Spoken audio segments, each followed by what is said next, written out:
Assalamualaikum warahmatullahi wabarakatuh.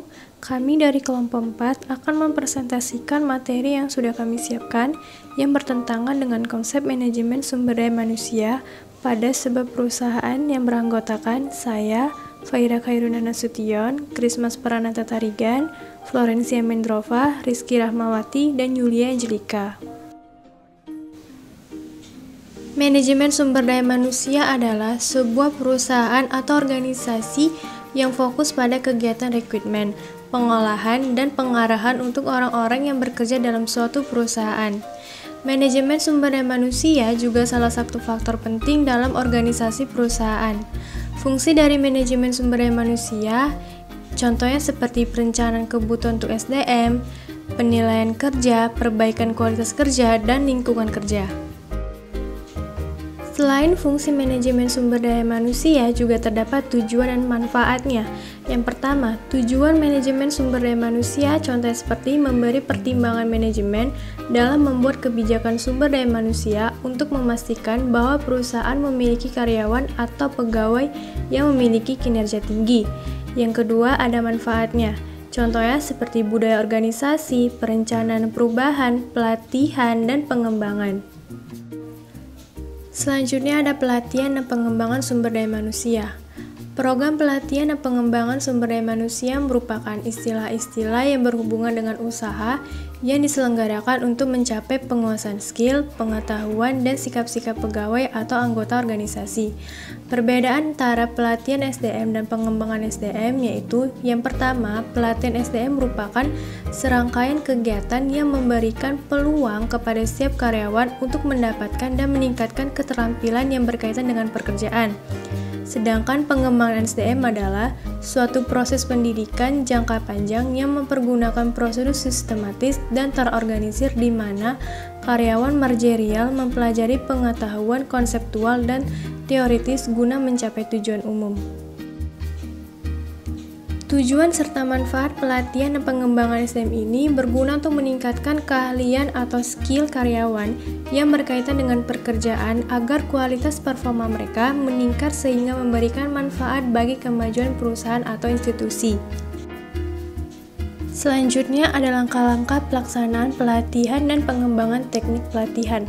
Langkah-langkah tersebut meliputi yang pertama, mengidentifikasi kebutuhan pelatihan, yang kedua, analisis organisasi, yang ketiga, analisis pekerjaan dan tugas, yang keempat, analisis pegawai, yang kelima, menetapkan tujuan dan sasaran pelatihan atau pengembangan, yang keenam, menetapkan kriteria keberhasilan dengan alat ukurnya, dan yang terakhir, memilih metode pelatihan atau pengembangannya. Evaluasi pelatihan dan pengembangan sumber daya manusia.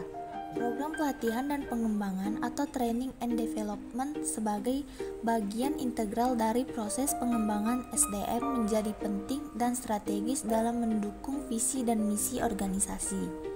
Untuk menjamin kualitas penyelenggaraan program pelatihan, maka diperlukan suatu fungsi kontrol yang dikenal dengan evaluasi.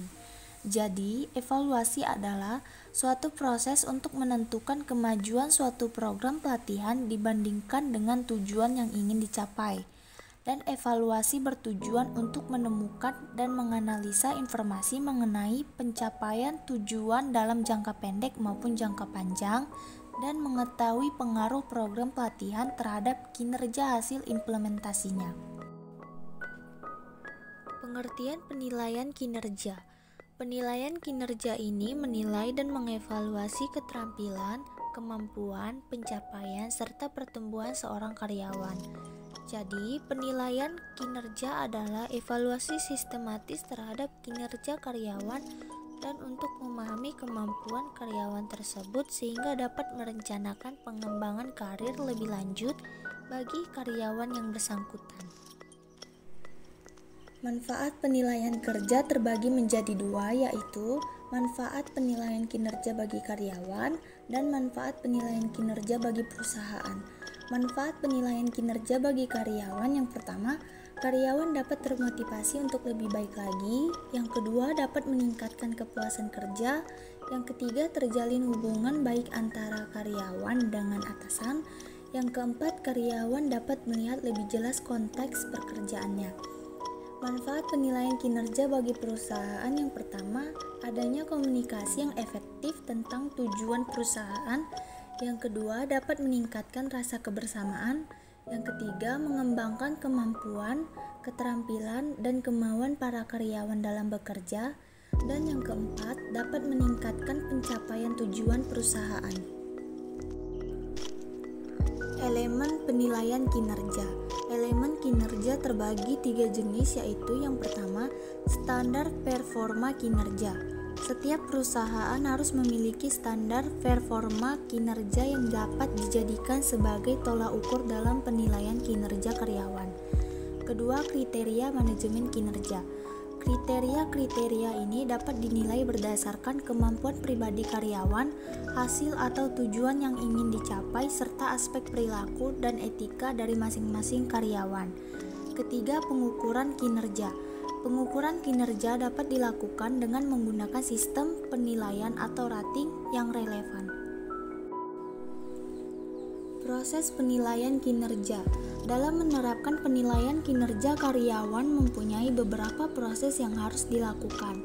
Hal itu disebabkan penilaian kinerja ialah suatu proses secara terus-menerus dan tidak bersifat temporer.